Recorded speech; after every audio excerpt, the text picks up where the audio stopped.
Conciencia y Educación Radiomensaje en el Día de la Familia, 24 de marzo de 1952. Pío XII.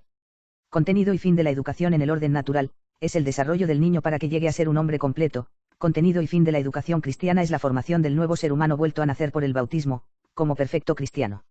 Nos proponemos ahora llamar la atención sobre un elemento que, siendo la base de la educación, especialmente cristiana, les parece a algunos a primera vista completamente extraño.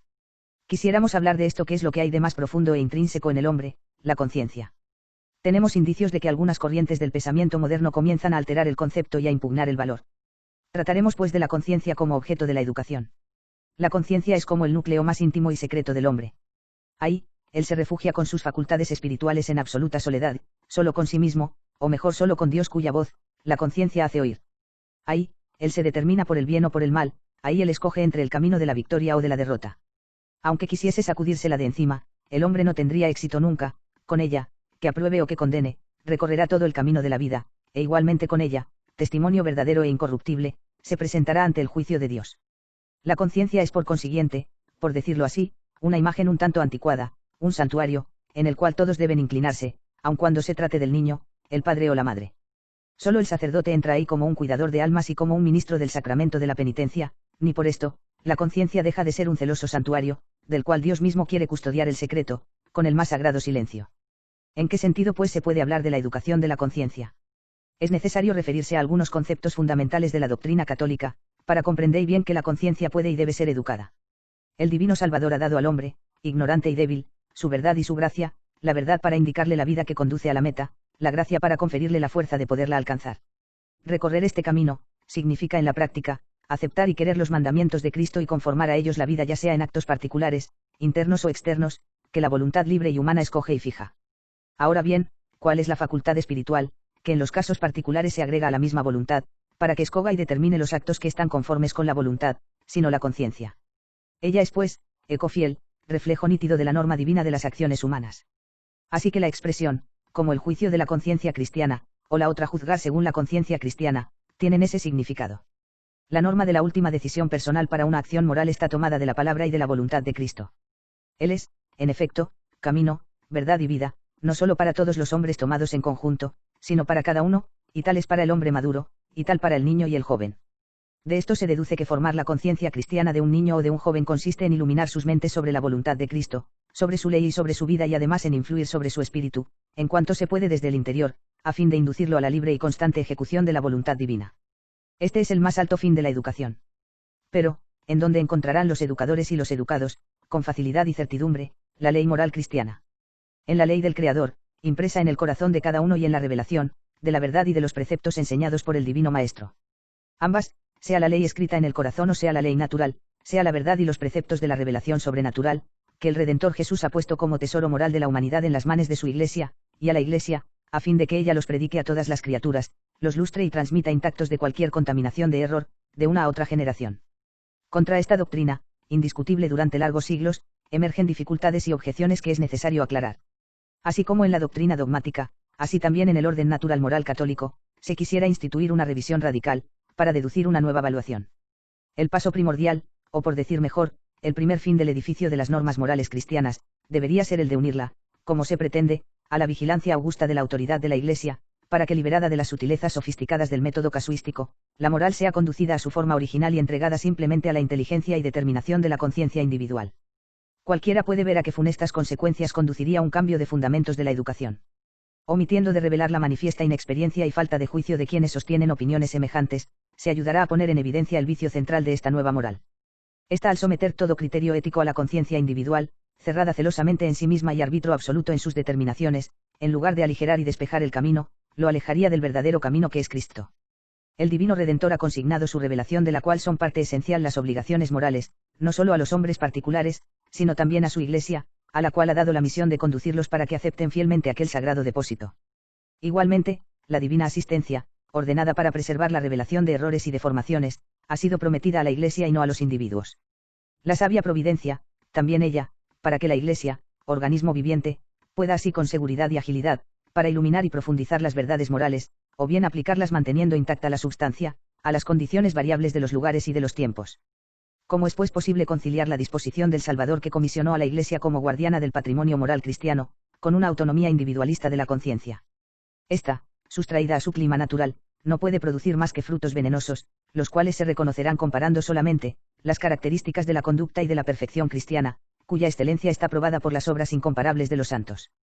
La nueva moral afirma que la Iglesia, antes que fomentar la ley de la libertad humana y del amor, hace lo contrario y educa casi exclusivamente y con excesiva rigidez sobre la firmeza y la intransigencia de las leyes morales cristianas, recurriendo aún a aquello, estáis obligados, no está permitido, que tienen demasiado sabor de pedantería degradante. Al contrario, la Iglesia quiere, y lo pone a la luz expresamente, cuando se trata de formar las conciencias, que el cristiano sea introducido en las riquezas infinitas de la gracia, de un modo persuasivo como si se sintiese inclinado a penetrarlas profundamente. La Iglesia, sin embargo, no puede sustraerse a la necesidad de amonestar y enterar a los fieles que estas riquezas no pueden ser adquiridas y conservadas sino por medio de precisas obligaciones morales.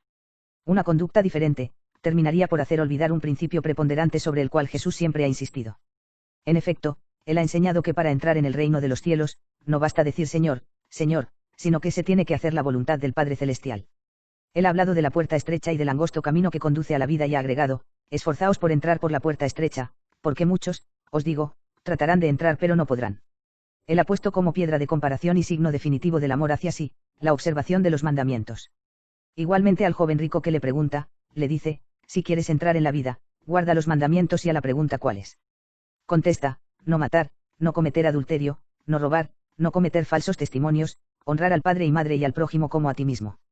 Él ha puesto como condiciones al que quiere imitarlo, la renuncia a sí mismo y cargar cada día la cruz. Él exige que el hombre esté pronto a dejar por él y por su causa, cuanto tiene de más amado, como al padre, la madre, los hijos y al fin como último bien, la vida propia.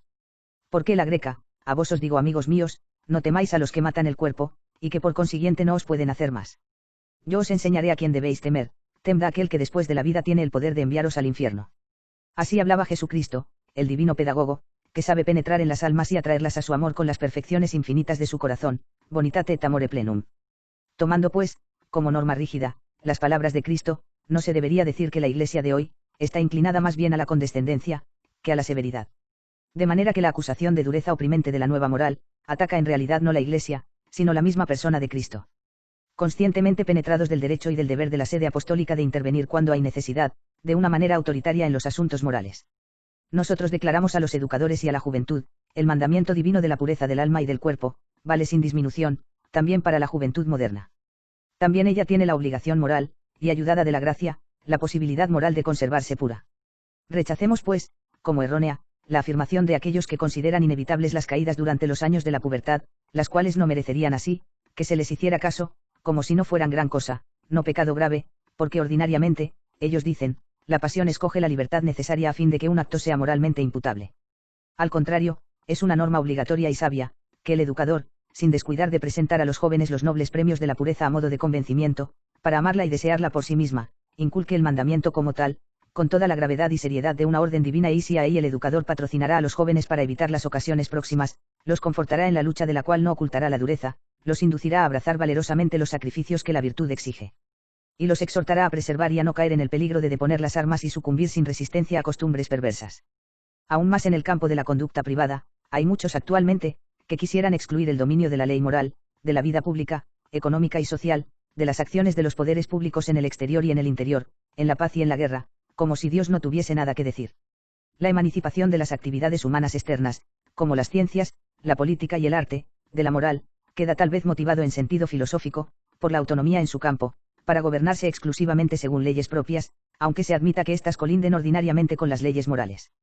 Si se toma el arte como ejemplo, al cual se niega no solo dependencia, sino también toda relación con la moral, diciendo el arte es solo arte, no es moral ni cualquier otra cosa, debe regirse por consiguiente con las leyes de la estética, las cuales, si son verdaderamente tales, no se doblegarán para servir a la concupiscencia.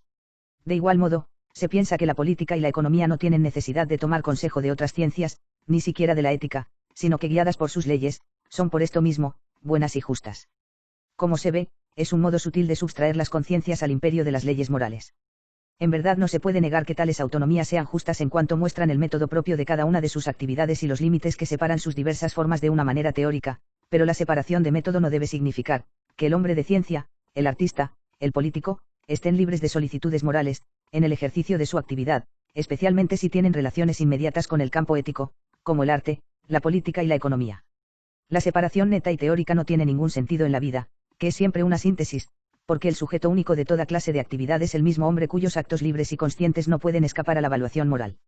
Si seguimos observando el problema con una mirada amplia y práctica, que tal vez falta a una filósofos insignes, estas distinciones y autonomía son la cara de una naturaleza humana decaída y no apta para ser presentada como leyes del arte, de la política y de la economía, lo que por el contrario sería muy cómodo para la concupiscencia, el egoísmo y la lascivia. Así la autonomía teórica de la moral, se convierte en la práctica en rebelión hacia la moral, y se despedaza la armonía innata de las conciencias y de las artes, que los filósofos de esta escuela encuentran, pero llaman casual, siendo esencial, considerada desde el sujeto, que es el hombre y desde su creador, Dios. Nosotros no hemos cesado de insistir sobre el principio de que el orden querido por Dios abarca la vida interna sin excluir la vida pública en todas sus manifestaciones, persuadidos de que en esto no hay ninguna restricción de la verdadera libertad humana, ni ninguna intromisión en el campo del Estado, sino una seguridad contra errores y abusos los cuales la moral cristiana, si es aplicada correctamente, puede proteger. Estas verdades deben ser enseñadas a los jóvenes e introducidas en sus conciencias, por quienes, en la casa o en la escuela, tienen la obligación de atender a su educación, poniendo así la semilla de un futuro mejor. Pío XII. Radiomensaje en el Día de la Familia, 24 de marzo de 1952.